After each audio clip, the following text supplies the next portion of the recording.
बोलो श्री प्राणनाथ प्यारे की जय। आप सभी सुंदर साथ भक्तजन को कोटि सौ बार प्रणाम करते हुए आज हम पंचम वेद पर चर्चा करेंगे। पंचम वेद क्या है? जैसे भागवत जब शुरू भी होती तो लोग कहा भी करते हैं कि पंचम वेद निराला।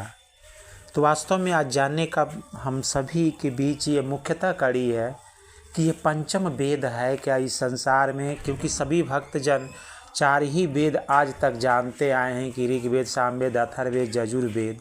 लेकिन ये पंचम वेद जो पहली बार इस प्रसंग को सुन रहा है उसे थोड़ा सा अलग जैसा महसूस होगा।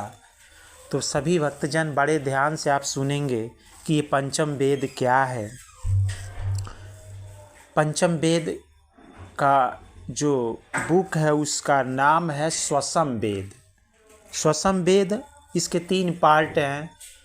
स्वसम वेद भी कह सकते हैं, कुलजम स्वरूप भी कह सकते हैं और तारतम सागर भी कह सकते हैं, क्योंकि मैं तीनों का डिफिनीशन किया हूँ और तीनों को एक ही बुक या पंचम वेद के नाम से जाना जाता है। तो यह समझने के लिए सबसे पहले आप सभी से एक बार अनुरोध है, रिक्वेस्ट है कि आप सभी अगर हमारे चैनल पर नए आए हों तो कृपया करके आप सब्सक्राइब का बटन दबा के बेल का उसकी घंटी दबा दें और कमेंट में ज़रूर हमें बताएं कि आपको किस तरह की कथा आपको सुननी है, किस तरह की कथा आपको पसंद आ रही है। ज़रूर एक बार कमेंट में लिखें। अगर ये भी नहीं लिख पा रहे हैं तो राश्यामा ज़रूर लिखें। और मैं आपको अब अपने प्रसंग पर चलूँ लेकर के कि स्वसम वेद, ये पंचम वेद को हम स्वसम वेद कहते हैं। स्वसम वेद मतलब होता क्या है? स्व माने होता है स्वयं, अपना। असम माने सम्यक रूप से, तथा वेद ये विद धातु के घन प्रत्यय शब्द से बना हुआ है, जो वेद का अर्थ ज्ञान कराने वाला, अर्थात अच्छी तरह से आत्मा मतलब स्वयं अपनी आत्मा और परमात्मा का ज्ञान करा दे, वही स्वसम वेद है। परमात्मा करुणामय, दयालु, प्रेम रूप और परमार्थी है, परंतु आत्मा माया जगत में नर तन धारण कर स्वार्थी, कपटी, ईर्ष्यालु, क्रोधी, द्वेषी है। इसलिए परमात्मा से दूर हो जाता है। तो स्वसम वेद हमारे मायाजन्य पर्दा को हटाकर आत्मा को परमात्मा का संपूर्ण ज्ञान करा देता है, जिसको महामति प्राणनाथ जी किरंतन वाणी में कहते हैं कि सतगुर सोई जो वतन बतावे, मोह माया और आप अपर ब्रह्म को जो परखावे, महामति तासो कीजे मिलाप। महाप्रभु प्राणनाथ जी कहते हैं कि माया और आप क्या हैं और परमात्मा क्या है, इन तीनों चीज़ों को अच्छी तरह से बताने के लिए, उसका नाम धाम रूप लीला बताने के लिए हमें सतगुरु करना चाहिए। और गुरु ही बताता है कि आप कौन है, ये माया क्या है, ये मोह क्या है, ये पर ब्रह्म परमात्मा क्या है। इसीलिए अगर आप सतगुरु की शरण में चले जाते हैं, ख़ास तौर से प्राणनाथ जी के शरण में अगर जाते हैं, तो आपको उस अपने निजी घर की पहचान आत्मा बनाम परमात्मा की हो जाती है। तो ये तो स्वसम वेद का हाल है। दूसरा इसी का पार्ट होता है जिसे दुनिया के लोग कहते हैं कुलजम स्वरूप। कुल माने योग, जोड़ने को कहा जाता है, जिसमें संपूर्ण ब्रह्मांड जमा हुआ है। जैसे इस संसार के सभी विविध मत, धर्म, संप्रदाय, वेद, शास्त्र, पुराण, कते, बाइबल आदि का एकत्रित ज्ञान का सार तत्व एवं आत्मचिंतन से प्राप्त ज्ञान जो परमात्मा स्वरूप की पहचान करा दे, उसे हम कुलजम स्वरूप कहते हैं, क्योंकि कुलजम स्वरूप से परमात्मा का साक्षात्कार होता है। कुलजम मतलब उस अखंड परम धाम से लेकर के और सर्वत्र ब्रह्मांड के सभी वस्तुओं का चित्रांकन करके उसी में देखना ही, सब ज्ञान बताना ही कुलजम स्वरूप का मुख्य भाव होता है, वही उसका स्वरूप होता है। इसीलिए इस पंचम वेद को हम सब कुलजम स्वरूप के भी नाम से जानते हैं कि अखंड परम धाम से लेके इस माया ब्रह्मांड के हर कण, उसके अंदर हर भाषा, हर प्रश्नों का उत्तर इसमें आपको उत्तर मिल जाएगा। तीसरा नंबर है कि इसको हम लोग तारतम सागर भी कहते हैं। तारतम सागर का मतलब जिस दिन आपके जीव जगेगा आत्म पहचान करने के लिए, तो आपके अंदर एक तार मतलब होता अंधकार और तम मतलब होता है प्रकाश, अर्थात अंधकार से प्रकाश की ओर जोड़ देना। अर्थात ये माया रूपी अंधकार से वह परम धाम, ज्योतिमय स्वरूप रूपी धाम, नूरमयी धाम, उस अखंड परम धाम, उजाले धाम से जोड़ दे, उसे हम कहते हैं तारतम। उस परमात्मा से कैसे संबंध बनाए जिससे भव सागर से पार हो सकें, ये तारतम सागर ग्रंथ बताता है। प्यारे सुंदर साथ जी, तारतम सागर ग्रंथ समझिए कि एक पौधा है, जड़ है, और उस जड़ के 14 मोटी मोटी टहनियाँ इस संसार में निकली हुई हैं, जो 14 ग्रंथ श्री प्राणनाथ जी ने बनाया। और 14 ये टहनियों के बीच 18,758 चौपाइयाँ हैं, अर्थात पत्तियाँ हैं उस पेड़ के।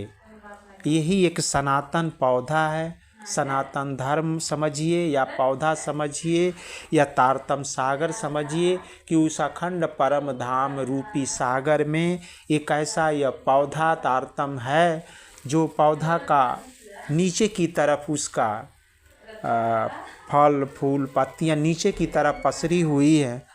जैसे ये पूरा संसार, जब हम पत्तियों के अंदर हैं, पत्तियों से हम लोग जड़ में जाएंगे, जड़ से मतलब टहनियाँ होते हुए जड़ में जाएंगे, उस दिन पता चल जाएगा कि इसका मेन स्रोत वह परमात्मा कहाँ रहता है, उसका जड़ कहाँ पर है। तो इस प्रकार सुंदर साथ जी तारतम सागर है। तारतम सागर को अध्ययन करने वाला व्यक्ति तारयति, वो उसका तारण भी हो जाता है, इस संसार से तर भी जाता है। क्योंकि इस संसार में जो मनुष्य तन हम सभी को जो मिला हुआ है, उसका मुख्य उद्देश्य यही है कि किस प्रकार हम तारतम के द्वारा तर करके अपना निजी स्वरूप को पहचान कर सकें। क्योंकि इस संसार में हर प्राणी अपने आप की पहचान में लगा हुआ है, लेकिन उसे पहचान नहीं हो पा रही है। तो उसको अपनी पहचान करने के लिए प्यारे सुंदर साथ जी, आपको ये तारतम सागर रूपी सागर में आपको डुबकी लगाना ही पड़ेगा। क्योंकि तारतम्येन जानाति सच्चिदानंद रूपणम तारकम सर्व विषयम सर्वथा विषयम चेति विवेकंजनम ज्ञानम। तारतम ही एक ऐसी ज्ञान है कि जिसके द्वारा उस सच्चिदानंद का आप स्वरूप जान सकते हैं। और जब जान जाएंगे तो तारतम ही आपको इस भवसागर से तार करके आपको विवेकशील ज्ञान दे करके उस अखंड परम धाम में पहुंचा देगा। तारतम सागर का दूसरा ये भी भाव होता है कि जिस प्रकार राक्षस और देवता ने मिलकर समुद्र मंथन किया और 14 रत्न प्राप्त किए, जिसमें पहला रत्न हलाहल विष था, उसे देवता देखकर देवता घबरा गए थे। जब भगवान शंकर ने उस विष का पान किया तो वे नीलकंठ कहलाए, क्योंकि उन्होंने विष को कंठ में धारण किया, हृदय में नहीं उतारा। विष के कारण कंठ नीला पड़ गया और वे नीलकंठ नाम से सुशोभित हुए।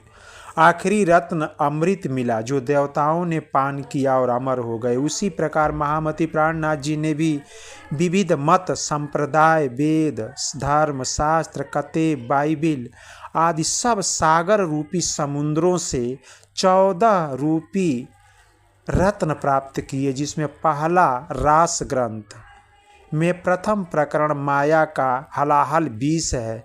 इसका जिसके पान किया वही ब्रह्म सृष्टि कहलाई, क्योंकि बिना मोह विष पान किए परमात्मा से मिला नहीं जा सकता। इसीलिए प्राणनाथ जी ने भी अभी ये ग्रंथ शुभारंभ होता है तो पहले ही उन्होंने कहा है कि हवे पहला मोह जलनी कहूँ बात, तेता दुख रूपी दिन रात, दवा नल बले कैभा टेढ़ी के टली कहूँ विख्यात। अर्थात मोह जल रूपी विष का पान करने पर ही परम धाम की प्राप्ति होगी। अंत में क़यामतनामा ग्रंथ रूपी में अमृत निकला, जिसका पान करके भाव सागर से आवागमन छूट जाता है। और छूट जाने पर इसी भाव को महामति प्राणनाथ जी कहते हैं कि सतगुर सोई मिले जब साँचा, तब सिंध बिंद परचावे, प्रकट प्रकाश करे पर ब्रह्म सो, तब बिंद अनेक उड़ावे। जब आपको सतगुरु साँचा मिल जाता है तो यह सिंधु रूपी ये जो संसार है, इस संसार को परम धाम में मिलान करा देता है और आपके अंदर वह दिव्य नूरमयी प्रकाश उस पर ब्रह्म का प्रकट हो जाता है, जिसके द्वारा ये पूरा संसार अदृश्य हो जाता है और आप अपने आप को परमात्मा के चरणों में पाते हैं।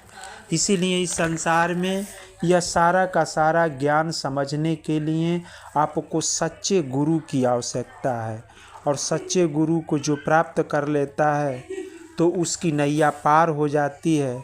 इसीलिए सच्चे गुरु को पाने के लिए, इसको अच्छी तरह से समझने के लिए आपको आत्मा कौन है, जीव कौन है, परमात्मा कौन है, परमात्मा के नीचे कितने कार्यकाल रूपी संस्थाएं चल रही हैं इस पूरे यहाँ से लेके परम धाम तक, इन सभी बिंदुओं को समझने के लिए आपको पंचम वेद अर्थात कुलजम स्वरूप, तारतम सागर और स्वसम वेद को पढ़ना ही होगा। और जो व्यक्ति जो सुंदर साथ इनको पढ़ लेता है तब उसको समझ में आता है कि हम कौन हैं, हम क्या करने आए हैं और ये संसार क्या है और किस प्रकार हम भक्ति करेंगे जिससे इस संसार से हम तर करके उस पर ब्रह्म परमात्मा के धाम पहुंच जाएंगे। तो प्यारे सुंदर साथ जी, आज की चर्चा यहीं पर मैं समाप्त कर रहा हूं, और आपको जब भी मौका मिले तो ये पंचम वेद आप कहीं न कहीं से खरीदवा करके मंगवाइए, किसी सुंदर साथ से भी हो तो मांग करके ये पंचम वेद का अध्ययन कीजिए और आप अपने परिवार तथा नात रिश्तेदार इत्र मित्र सभी को सुनाइए, जिससे जागनी मिशन भी सफल हो और आपकी भी पहचान हो और इस संसार से हम सभी को मोक्ष भी प्राप्त हो, अपना भी कल्याण हो। इन्हीं शब्दों के साथ आप सभी के चरणों में कोटि सौ बार प्रणाम।